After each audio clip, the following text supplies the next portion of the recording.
What's up? This is Alex.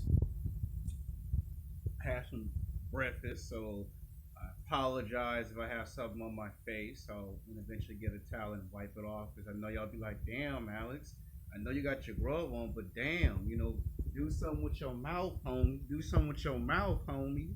You know how the brothers in the hood is when you be doing something. So hold on. Make sure they ain't nothing on the face. Alright, today's video discussion is going to be a special video that you thought would never happen on YouTube, on my channel. Sex talk. She's sexy, but she's feminist. Oh yes, we're talking about women who start that I'm feminist and hear me roar bullshit. Now, as you do know, that there's three stages, three transformations of a feminist. The first wave of feminism, I believe, started in the 1800s. And it wasn't until some 72 years later in the 1960s and 1970s that we got to the second wave of feminism, when that was about women who wanted their right to vote and be in the job world pretty much. And then we got the third wave of feminists. Now that I explained that, let's break down the math and the science, the good and the bad, because most Midtown men would have you believe there's only bad to feminism and there's no good, when that's a bunch of bullshit. Because if there's some good things about Midtown, there might be one, two, maybe three good things about women who are feminists. But I'm going to explain from my perspective in the 20th century of the third wave of feminism and what all this bullshit's all really all about. Because by the end of the day, it's just a big giant bowl of bullshit. This is probably the only time in the video I'm gonna be a arrogant asshole prick. So if you don't like me being an asshole prick, you may not want to watch this video. If you're a man, you might want to watch this video because I got some information that might be useful to you and your near future. Now, a lot of these women who bleach their hair purple, blue, red, orange, green, or black, that doesn't make them feminists. See, when they say the word feminist, it has to have some purpose to it, some meaning to it. As Agent Smith told us in The Matrix, without purpose, we would not exist. It is purpose because we exist. And without purpose, you would not exist. See, they try to give it an identity, but the problem is it goes a lot more deeper than she's got green hair, blue hair, red hair, purple hair, green hair, orange hair. It goes beyond that. That's not how you identify a feminist. A feminist, on the way that you identify one, is how you would identify anyone. You know that old saying, it's not what you do, is what you say, and it's how you say it that anger and offend people? Well, guess what? If a woman straight out look at you and say, we should have equal pay, now that might send some red flags. If she thinks she can kick your ass like Ronda Rousey, that will send some red flags. It's what a woman says, is what comes out of a woman's mouth that determines, does she sound smart and intelligent? Or do she say some crazy extreme stuff that make you say, okay, the lights are on, but nobody's home? That's how you know if a woman's a feminist or not a feminist. Now, when you was in junior high, high school, and college, you had a group of nerds that got rejected by the mega hotties. You know, the basketball jocks, the football jocks, guys that were playing sports or gang banging, they got all the beautiful chicks, right? Raise your hand if you were in junior high, high school, and in college, and you saw the basketball players, the football players, the baseball players, the soccer players when you was in junior high, high school, and college get all the hot chicks. Raise your hand. Now, you saw if you were born in the 1970s or in the 80s or in the 90s, you saw these Hollywood films called Revenge of the Nerds. You know that goofy laugh the main character guy? You know that goofy ass laugh that you see in the movie? Well, guess what? There were also female nerds in those three films. Revenge of the Nerds Part 1, Revenge of the Nerds Part 2, Revenge of the Nerds Part 3, and for whatever reason, I guess they felt that if you make three films, why not make a Revenge of the Nerds Part 4? So there's actually 4 films of Revenge of the Nerds. These were guys that were told they're too short, they're fat, they're out of shape, they're not physically, sexually attractive, women don't like them, they don't play basketball, football, or baseball, and they're not athletic, they're not good looking, and they're into computers. You know, they're into fixing cars. You know, they're into science and how the universe works and why Pluto's not a planet. Women didn't like those type of men, right? You know that when you went to junior high, high school, and college, you met some guy that was into computers and he complained to you that these super mega hotties don't like me. Or if he was into Dragon Ball Z, girls go, well, I don't like him because he likes Dragon Ball Z. They give you a hard time, right or wrong. Well, you got some women who are nerds. You got some women who are into computer science. You got some women that are into anime. You got some women that are into how the universe works. And these women were rejected by basketball players, football players. They got turned down by the jocks when they was in junior high, high school, and college. Now, before any man from Midtown comes to my channel and starts talking that bullshit, try to sit down and use your brain and think very logic. Don't get into your feelings. Use this. You heard what Judge Dredd said in 1995. There had to be a law against emotions. Think logic. When you was in high school and in college, how many years did you go not getting no attention from women? If you were in junior high is like 3 years. High school's 4 years. So if you do the math, 3 plus 4 is 7. That's 7 years. Now you go to high school for 4 years. Now if you go to college, that's 4 years, right? So 4 plus 4 is 8. But then if you take junior high, high school, and college, it'd be 7, 8, 9, 10. So imagine for 10 years, a decade pretty much, no woman finds you physically, sexually attractive at all. And now imagine the women who call themselves feminists. Imagine how they feel. For 10 years, for a decade, the basketball players don't talk to me, the football players, the baseball players, the soccer players, the guys that run track, the guys that are on the swimming team. And as time goes on, these women become very angry, very pissed off, very vengeful. And instead of Revenge of the Nerds, we got Revenge of the Feminist Bitches. You know that old saying, hell have no fury like a woman scorned? Well, for about 10 or 11 or 12 years, you got, like I would say, a very good vast majority of women are scorned. Especially the fat feminist females who put on too much lipstick, too much makeup, and they be all evil and cold and vengeful. I want revenge. Basically, it's like what Frank Castle said in The Punisher. Revenge is a emotional response.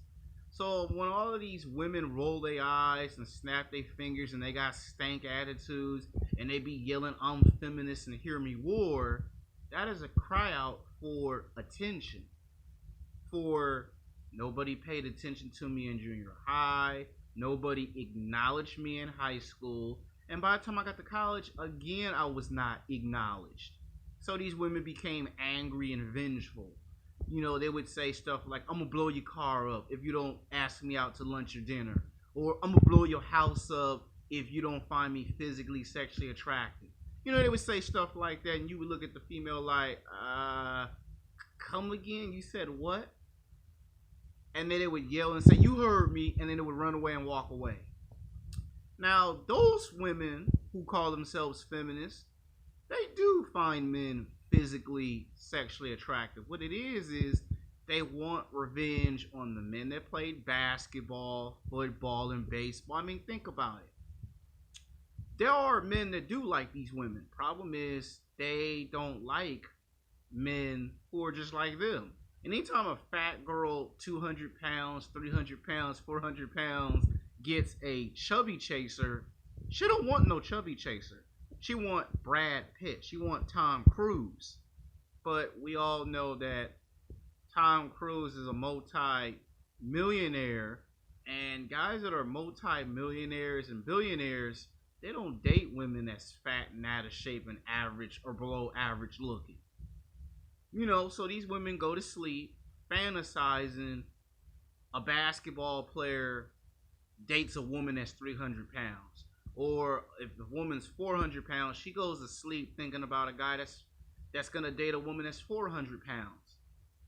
And these women roll their eyes when you go to the gym, you go to the mall, you go to the supermarket. I know you men have experienced this, where you have a best friend that loves fat women for whatever bloody damn reason, and all of a sudden when he goes into the supermarket, he goes up to the biggest, fattest girl, whether she got red hair or blue hair or green hair or purple or orange or red hair, and she rolls her eyes at him. And then he look at you and go, "Why is this fat girl trying to play hard to get?"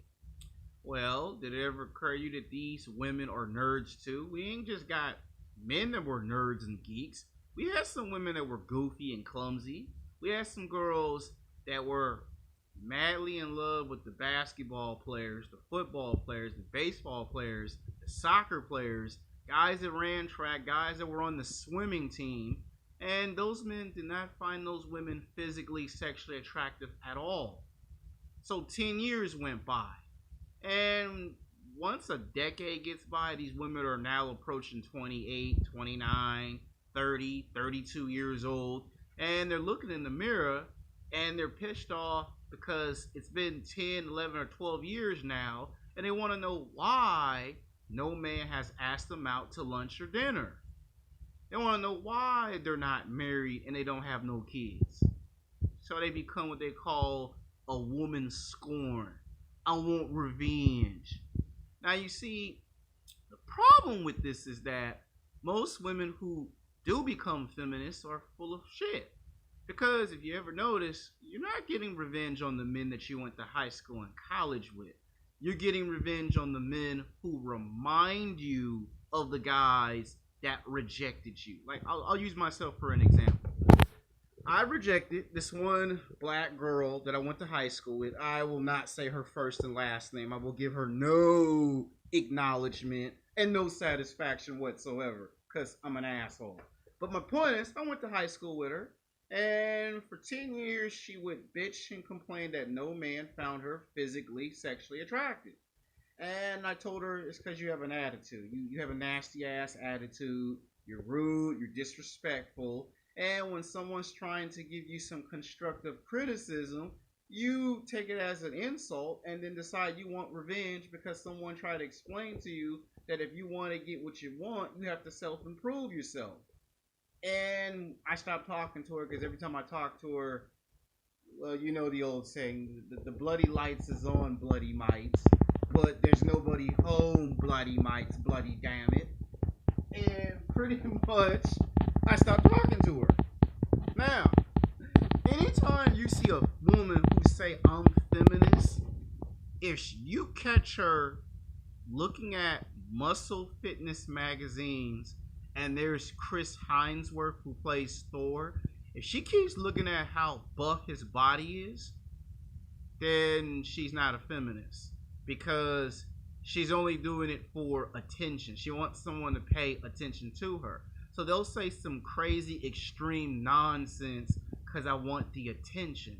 And whenever you can get a guy that plays basketball or football or baseball to bloody awful have sex with them, they don't be talking that feminist bullshit no more. All that feminist bullshit, it gets flushed down the toilet. I'm serious. If you think I'm lying and I'm full of crap, just look at television shows like Ellen DeGeneres. You know, she's gay. She openly admit that she's gay. She's a pretty nice, cool lady on television. And she put Chris Hemsworth out on the spot.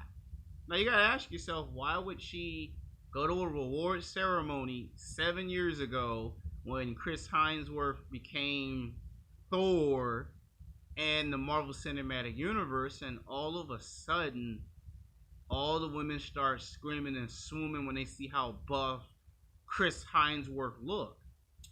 Same thing with Scarlett Johansson. When Scarlett Johansson went to a couple of rally, campaigns with the feminists to promote her movie Ghost in the Shell, the same Ghost in the Shell film that sucked and died at the box office, a lot of people thought she was feminist until she was on a talk show with Christopher Evans, who played Captain America, and they were showing the movies, and she all of a sudden got turned on when she saw how buff Captain America looks without his shirt. And again, it goes back to what my girl Sandra Bullock said. You're strong and proud and feminist until you see somebody like Brad Pitt, Tom Cruise, Jadam Tate, Christopher Evans, better known as Captain America, Chris Hemsworth as the Mighty Thor. Or should I say Chris Pratt as aka Star-Lord, aka Peter Quill from Guardians of the Galaxy. They're feminists until they see sexy, hot, attractive ass men. I'm serious. If you ever go to a rock concert, or better yet, remember the late 1990s when we had all those damn boy bands? I know that you know what the hell I'm talking about. Backstreet Boys, NSYNC, 98 Degrees. Do you guys remember those boy bands? Bye bye bye bye bye. Telling one to be. You guys know what I'm talking about. Backstreet Boys, NSYNC. Oh yeah. And let's not forget One Direction. Yeah, there's One Direction.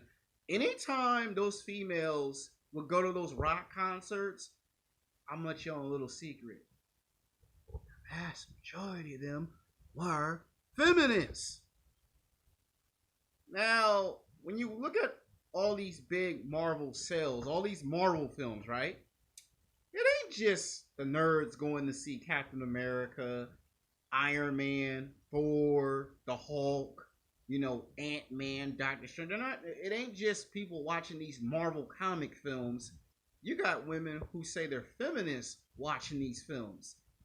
Ever since women saw Chris Hemsworth as Thor in the first Thor film, women have been fantasizing about the mighty Thor coming out of the sky to take them to lunch and dinner. That's why people don't like Natalie Portman, the actress, because you're basically sending a message saying it's okay to be a nerd, an average-looking woman, and you get to have the mighty Thor. Same thing if you watch the television show Green Arrow. The main character is dating a nerd.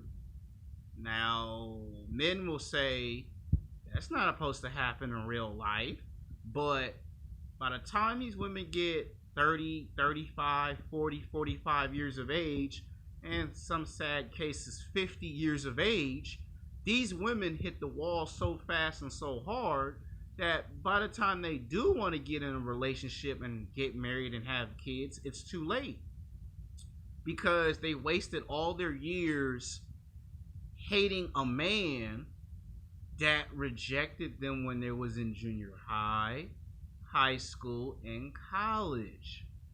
So if we have nerds and geeks that couldn't get with the supermodels or the cheerleaders, because that's what most of us got rejected by in junior high, high school, and college. We got rejected by the cheerleaders, the supermodels, the girls that were on the dance team. We got rejected by those type of females, and we for 10 years wanted to get revenge on the females who gave us fake phone numbers, fake email addresses, and things of that nature. Well, we got some females who try to get with the basketball players, the football players, the baseball players, the soccer players, guys who ran track on the track team, guys on the swimming team, and they got rejected for 10 years. And by the time this woman was 28, 29, 30 years old, 32 years old, a lot of cases, they become the vengeful woman scorned. That's why they always say, hell have no fury like a woman scorned.